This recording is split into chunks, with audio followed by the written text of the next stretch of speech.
हम गायक हजारी लाल यादव बिना म्यूजिक के सौजन्य से सावनी फुहार कजरी का सुंदर प्रस्तुति आप सब लोगों के बीच भेजत हैं। विश्वास बाकी पसंद आई। कैसे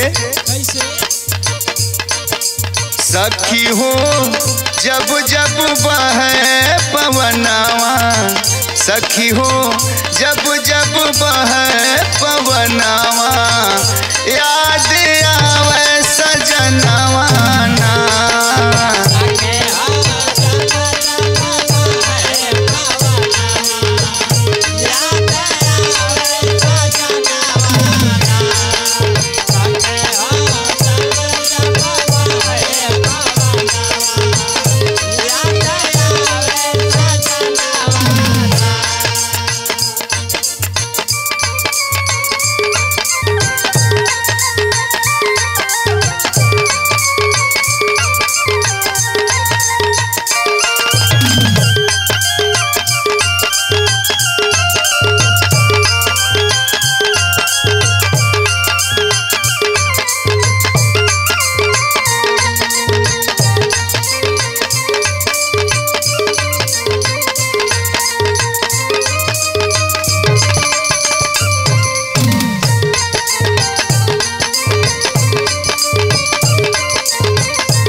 बरसे सावन की ऋतु प्यारी, जैसे दिल पे चले कटारी।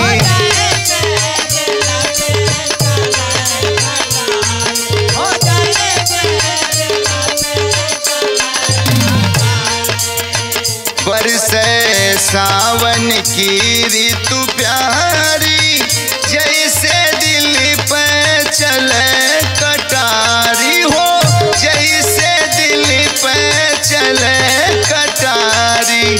सखी हो आवे नहीं चयनवा, सखी हो आवे नहीं चयनवा, जब जब बहे पवनवा ना।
झुलुआ झूले रान परोसी, बैठल अपने के हम कोसी।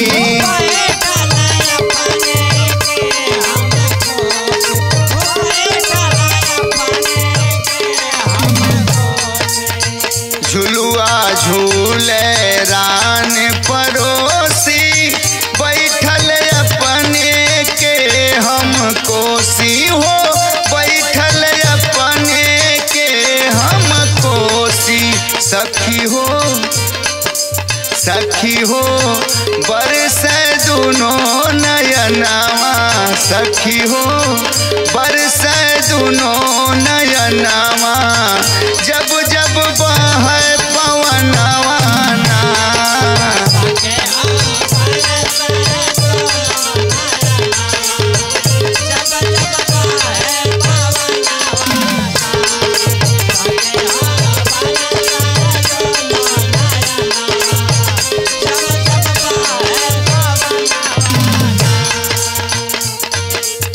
दादुरी मोर पपीहा बोले, रसिया सुन के जियरा डोले।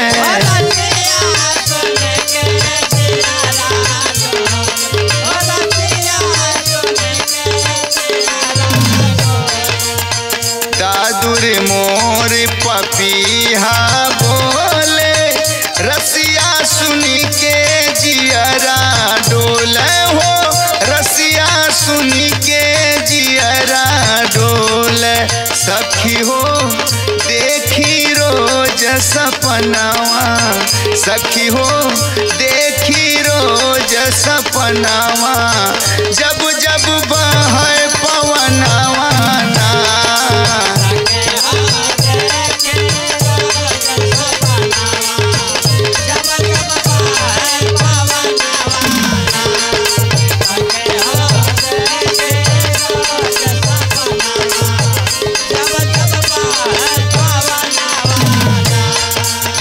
बहे पवनवा ना मोरी सखिया बहे पवनवा ना मोरी सखिया हो बहे पवनवा ना मोरी सखिया सखी हो जब जब बहे पवनवा याद आवे सजना